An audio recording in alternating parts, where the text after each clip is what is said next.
Tudo bem com vocês? E aí, preparados para mais uma aula de Problematizando com a Matemática? Eu sou a professora Kátia e vou acompanhá-los neste momento. Para esta aula, vocês irão precisar do caderno ou algumas folhas para anotações, lápis, borracha e a caneta. Pegue o seu material, já coloque a data de hoje, façam ali tudo bonitinho. Vou dar um tempo e eu já volto.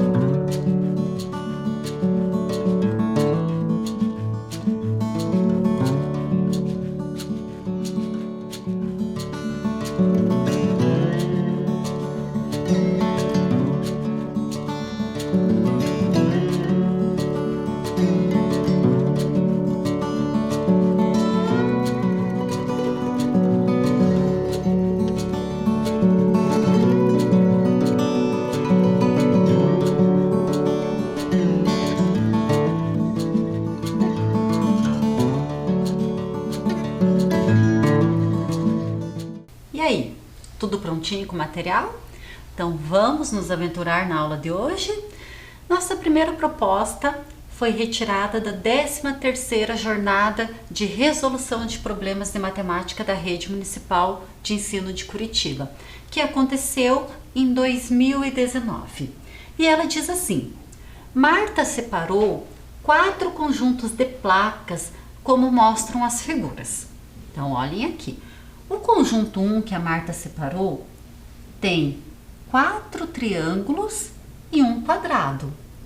O conjunto 2 que a Marta separou tem 2 triângulos e 3 retângulos.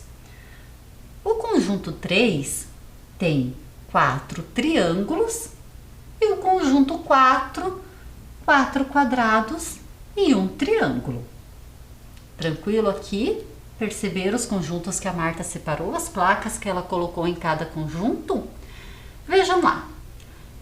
Qual desses conjuntos, 1, 2, 3 ou 4, de placa que ela deverá utilizar para montar um modelo de prisma? Então, aqui já estamos trabalhando com as figuras espaciais. Vocês lembram que é um prisma? Prisma são aqueles sólidos geométricos que possuem 2 bases, a base inferior e a base superior, e tem as suas faces laterais. Então, percebam, algum desses desses 4 conjuntos formam um prisma. Qual deles? Um tempo e eu já volto.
4 conjuntos formam um modelo de prisma?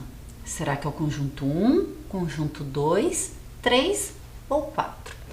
Lembre-se, o prisma é aquele sólido geométrico que ele possui duas bases e as faces laterais. Então vamos perceber aqui.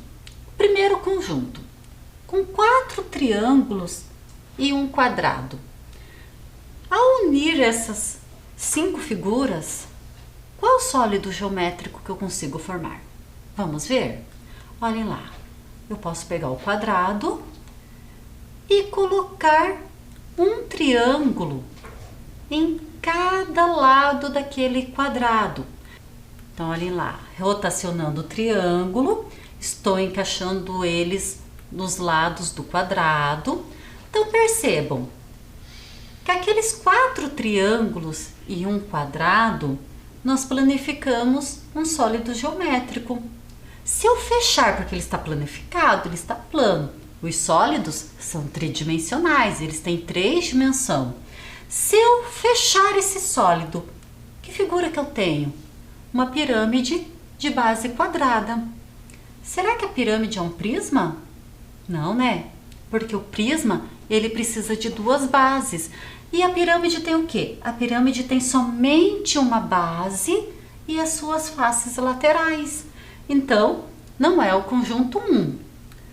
Vamos ver o conjunto 2? O conjunto 2 eu tenho 2 triângulos e 3 retângulos. Ao uni-los, qual planificação que eu terei? Vamos ver? Eu posso posicionar os 3 retângulos. Rotacionando os triângulos, eu vou encaixá-lo do lado do retângulo. Vejam lá. Percebam, eu tenho a planificação de uma outra figura. Ao fechar essa planificação, qual sólido que eu terei aqui? Um prisma de base triangular. Percebam, eu tenho uma base aqui e a outra base está lá atrás. Lembram? Figuras geométricas. Tem as partes que eu não consigo ver, que está atrás. Então, à frente, uma base e atrás, outra base. E esses retângulos formam as laterais do prisma.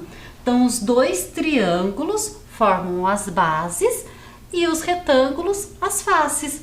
Opa! Já descobri que é o conjunto 2 que forma um prisma. Mas será que o conjunto 3 também não pode formar um prisma? Vamos verificar? O conjunto 3 eu tenho 4 triângulos. Vamos uni-los para ver qual sólido que eu consigo formar planificado com esses 4 triângulos. Então, peguei o primeiro triângulo, rotacionei o próximo e colocarei ele em um dos lados daquele primeiro triângulo. O próximo também, rotacionando, vamos colocar no outro lado do triângulo e o último também. Percebo que eu planifiquei mais um sólido geométrico. A hora que eu fecho ele, qual sólido que eu terei? Uma outra pirâmide, uma pirâmide de base triangular, ou seja, a base é um triângulo e suas faces também. Então também não é um prisma, porque o prisma eu preciso de 2 bases e a pirâmide eu só tenho uma, como é o caso aqui do conjunto 1, que também é uma pirâmide, só que aqui é de base quadrada. Então tem uma base e suas faces, uma base e suas faces. Lembra que tinha um quarto conjunto também? Que tinha 4 quadrados e um triângulo? Esse conjunto nós não conseguimos planificar nenhum sólido geométrico. Eu não consigo. Então aqui, por mais que eu una essas figuras, elas não formam um sólido geométrico. Então, ou seja, o conjunto que forma um prisma, com as placas que a Marta separou, é somente o conjunto 2, porque o conjunto 1 e 3 formam pirâmides e o conjunto 4 eu não consigo formar nenhum sólido geométrico. Tudo bem? Tranquilo? Vamos para a nossa proposta de número 2, também da 13ª jornada de matemática. Vejam, observe a figura abaixo. Então, tem uma figura aqui que está com 2 pontos de interrogação. Quais peças devem ser adicionadas ao quadrado maior para que as áreas brancas e cinzas sejam equivalentes? Então, percebam, eu tenho 4 opções de peças. Quais dessas peças que eu posso colocar aqui para que a área branca tenha o mesmo tamanho da área cinza? Então, percebam aqui que eu já tenho uma parte do quadrado montado, que já tem uma determinada área branca e área cinza. Qual dessas peças que eu posso encaixar para que a área seja igual? Um tempinho e eu já volto.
E aí, qual das 4 figuras que nós podemos acrescentar ao quadrado para que as áreas brancas e cinzas sejam equivalentes?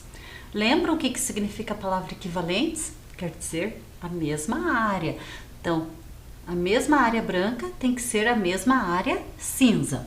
Então, percebam aqui, para calcular, para descobrir, né, qual dessas peças deve encaixar lá, primeira coisa, nós temos que descobrir qual é a área branca e qual é a área cinza que nós já temos naquele quadrado, né? Naquela parte do quadrado que ainda falta uma pecinha, né? Então vejam aqui comigo. Vamos contar a área branca primeiro. Eu tenho um quadrado, né? Um quadradinho dentro do quadrado aqui, né? 1, 2, ó, porque 2 metades formam um quadrado. 3, porque se eu unir esses 2 triângulos brancos, eu tenho um quadrado. E ainda sobra uma metade aqui. Ou seja, eu já tenho 3,5 quadrados na área branca. Ou 3 quadrados e meio, né? E na área cinza? Qual que é a área cinza que eu já tenho nessa parte do quadrado formado? Vamos ver aqui. Tenho um completo. 2, porque 2 retângulos, se eu unir, formam um, né? 3 aqui, porque os 2 triângulos unidos eu tenho um quadrado. E mais a metade. Vejam que a área cinza também é de 3,5 quadrados. Então agora, se eu já tenho área equivalente, olha lá, prestem atenção, já está equivalente. Eu preciso acrescentar uma dessas figuras para que essa área continue sendo equivalente, ou seja, continue sendo igual. Então vamos analisar aqui a figura que está na letra A. Eu tenho 1 quadrado cinza mais metade, então tem 1,5 e só meio branco. Se eu acrescentar essa peça aqui, eu vou continuar com a área equivalente? Não, né? Porque a área cinza vai ficar, ó, 3, 4, metade com metade, 5. Eu vou ficar com 5 quadrados de área cinza e aqui mais meio branco, acrescentando aqui, eu vou ficar com 4. Ou seja, não vai ficar equivalente as áreas. Então, já sei que não é a peça A. Será que é a peça B? Vamos ver. Metade cinza, metade cinza. Duas metades juntas, eu sei que formam um quadrado. E olha aqui a parte branca também. Uma metade branca com outra metade branca formam um quadrado. Opa, acho que pode ser a B. Mas será que não pode ser a C ou a D? Vamos analisar. Nós temos que analisar todas as alternativas para ter certeza que aquela é a minha resposta correta. Aqui na letra C, o que acontece? Eu tenho 1 quadrado branco mais meio e só metade do cinza. Então não vai ficar equivalente, né? A área branca vai ficar maior do que a área cinza. E aqui na letra D, eu tenho 1 quadrado e meio de cinza e meio de branco. Ou seja, eu vou ficar com a área cinza maior do que a área branca. Então, a única resposta que nos resta é a letra B, que colocando a letra B, eu vou acrescentar 1 quadrado cinza e 1 quadrado branco, ficando com 4 quadrados e meio de área branca e 4 quadrados e meio de área cinza, ou seja, serão equivalentes. Então, a resposta correta, letra B. Tudo bem até aqui? Tranquilo? Vamos então para o número 3, também da 13ª jornada de matemática. Wagner fez 5 cartões, cada um com uma letra na frente e um número atrás. As letras formam a palavra prova. Observe. Então, olhem aqui os cartões que o Wagner fez. Cada um com uma letra e tem um número atrás dessa letra que nós não estamos conseguindo enxergar, né? Porque está atrás. Então, eu só estou vendo a frente do cartão. Olha o que diz o problema ainda. Que os números no verso dos cartões, o que quer dizer o verso? Verso quer dizer atrás. São 0, 1, 2, 3 e 4, em ordem desconhecida.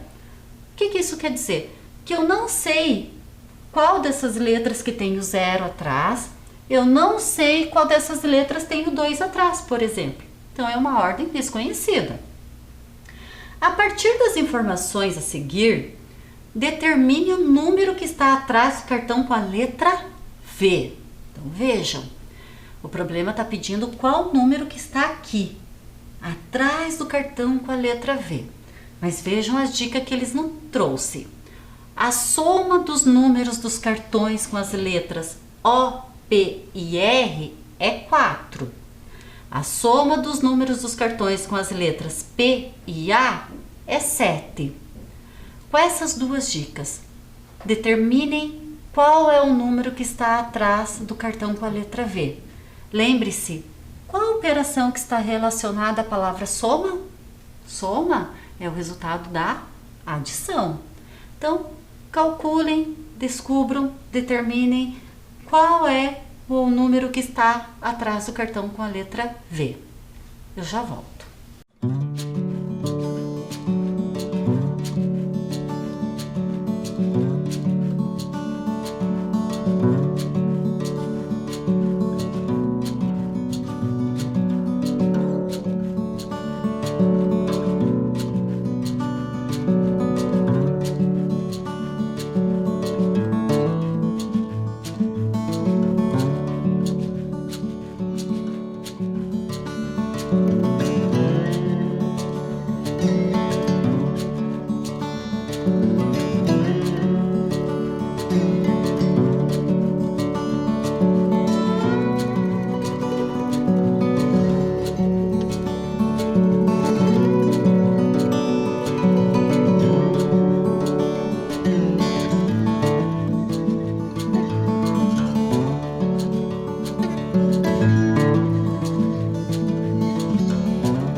E aí, conseguiram determinar qual dos números está atrás do cartão da letra V?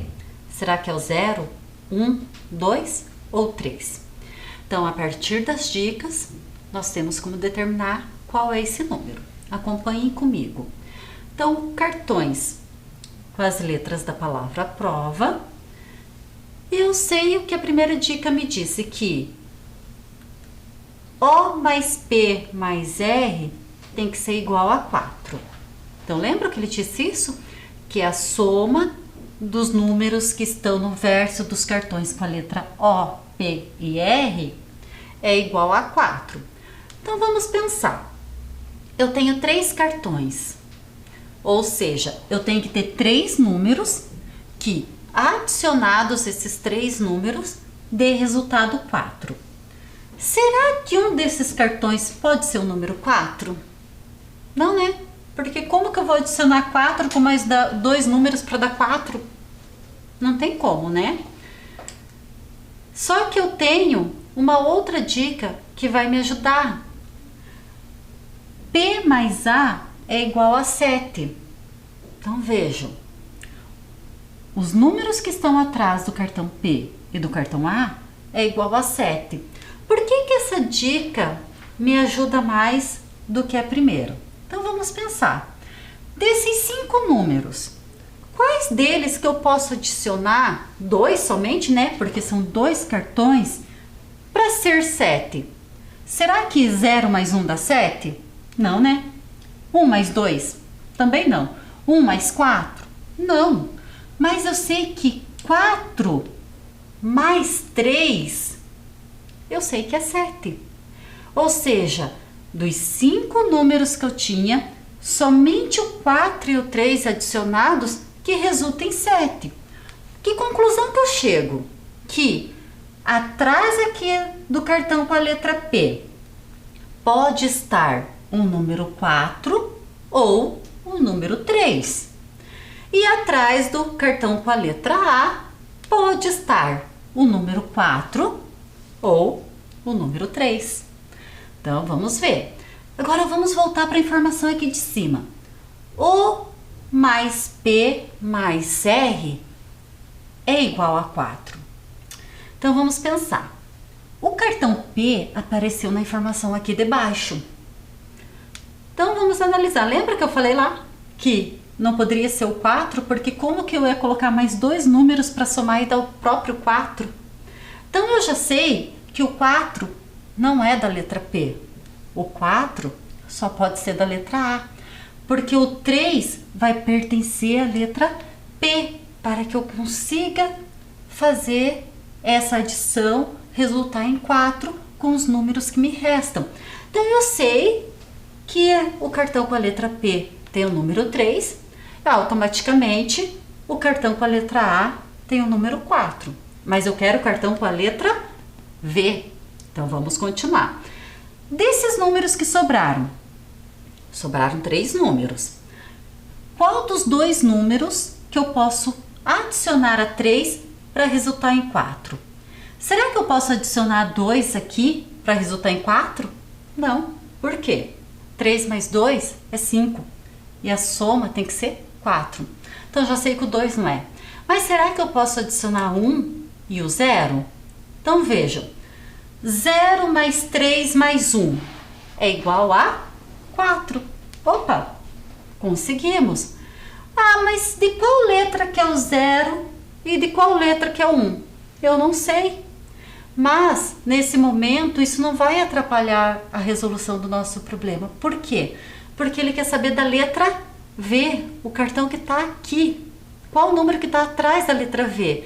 E, pelas dicas que foi nos dado, o único número que sobrou foi o 2, porque as outras letras já foram utilizadas nas dicas. A única que não foi utilizada foi a letra V.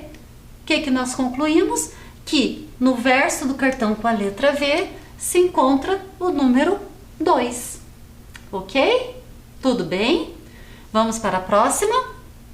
Proposta 4 também da 13ª jornada. Carlos gosta de desenhar animais. Ele organiza seus desenhos por quantidade de patas. Em um caderno, ele desenha apenas animais de 6 patas, como insetos. Em outro caderno, ele desenha as aranhas, que têm 8 patas. Hoje, ele contou a quantidade de patas desenhadas e descobriu que o número é de 120 em cada caderno. O que isso quer dizer? Que no caderno que ele desenha animais de 6 patas, tem 120 patinhas desenhadas, e no caderno que ele desenha os animais de 8 patas, tem 120 patas desenhadas. Qual a diferença na quantidade de animais desenhados nos cadernos? Prestem atenção na pergunta do problema. Ele não quer saber quantos animais tem em cada caderno, e sim a diferença. Qual é a diferença da quantidade de animais de 6 patas para a quantidade de animais de 8 patas? Será que é 5, 15, 8 ou 20 animais? Pensem, registrem, façam sua estratégia e eu já volto.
essa diferença?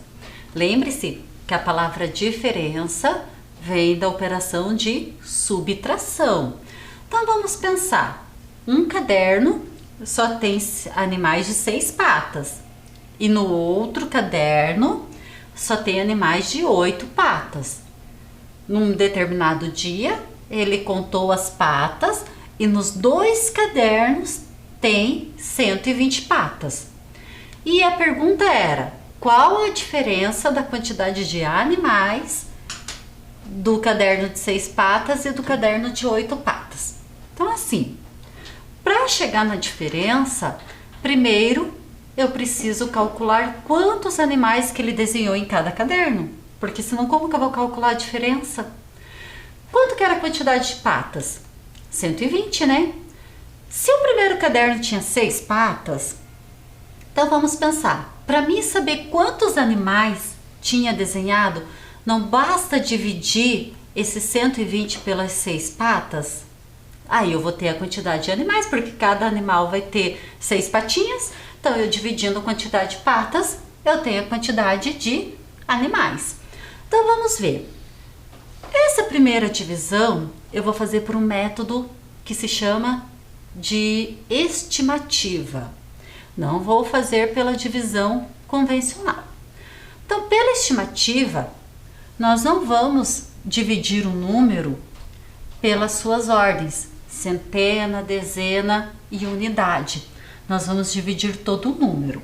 Então, eu tenho que pensar assim, quantas vezes que o 6 cabe lá dentro do 120? Vamos pensar. Eu não sei quantas vezes que cabe lá dentro, mas eu tenho certeza que pode caber 10 vezes. Por quê? 10 vezes 6 é 60. Então quer dizer que 10 vezes eu colocando 6 dentro do 120, ele vai caber e vai dar 60. Subtraindo esses 60 do 120, vão me sobrar 60. Agora fica fácil. Quantas vezes que o 6 cabe dentro do 60? Eu sei que ele cabe mais 10 vezes, porque aqui eu já tinha feito, né? 10 vezes 6, 60. Ou seja, então se o 6 cabe mais 10 vezes aqui dentro do 60, eu vou ter 10 vezes 6, 60, subtraindo 0. Ou seja, eu sei que no caderno de 6 patas, ele desenhou 20 animais. Tranquilo aqui? E no caderno de 8 patas? Quantos animais que ele desenhou? Mesmo processo, 120 dividido por 8. Aqui eu vou fazer pelo método tradicional. Então veja, eu tenho centena, dezena e unidade. Na minha resposta, eu também terei centena, dezena e unidade. Na divisão, nós sempre começamos dividindo pela ordem maior. Nesse caso é centena. Então, uma centena dividido para 8. Quantas vezes que o 8 cabe dentro de uma centena? Eu não consigo, né? Como que eu vou colocar o 8 dentro de um? Só que eu estou na ordem da centena. Então, percebam, para dividir a ordem da centena, cada um vai receber 0. Porque eu não tenho como dar uma centena para cada um. Ou seja, uma centena dividido para 8, 0. Eu não consigo dividir. Mas o que eu posso fazer? Eu posso transformar essas centenas em dezenas. Porque eu sei que uma centena vale 10 dezenas. Com 2 dezenas que eu já tinha, formou 12 dezenas.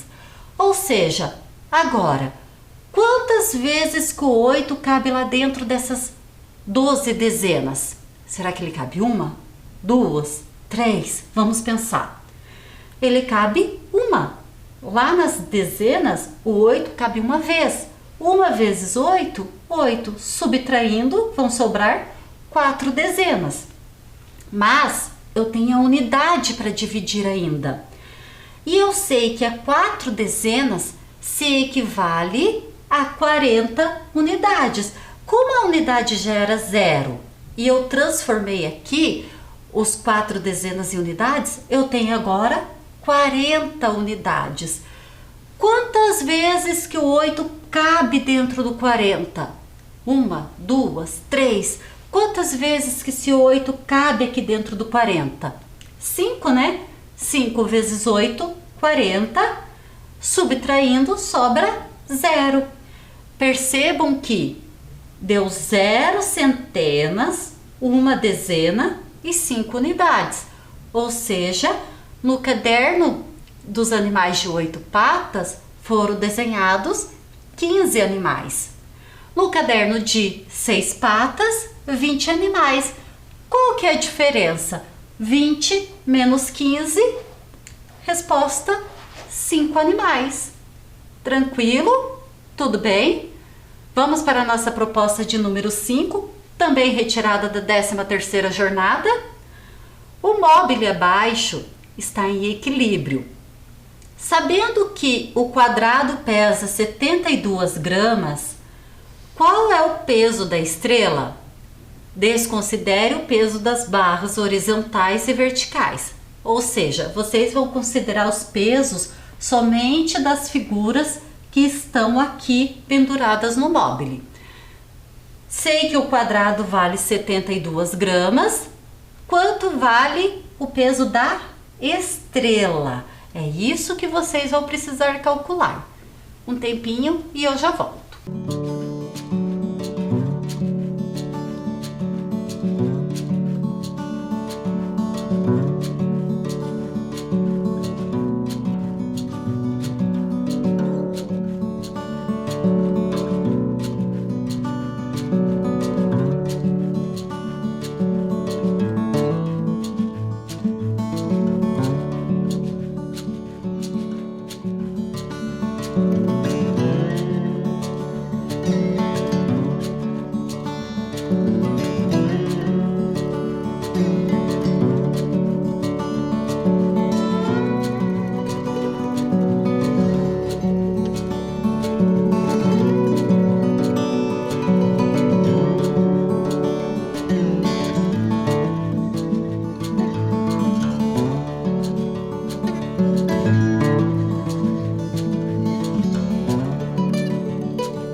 E aí, qual é o peso dessa estrela aqui?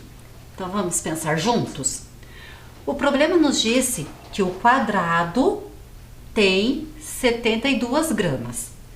Percebam que o quadrado está em equilíbrio com esse triângulo. Veja aqui, ó, tá em equilíbrio.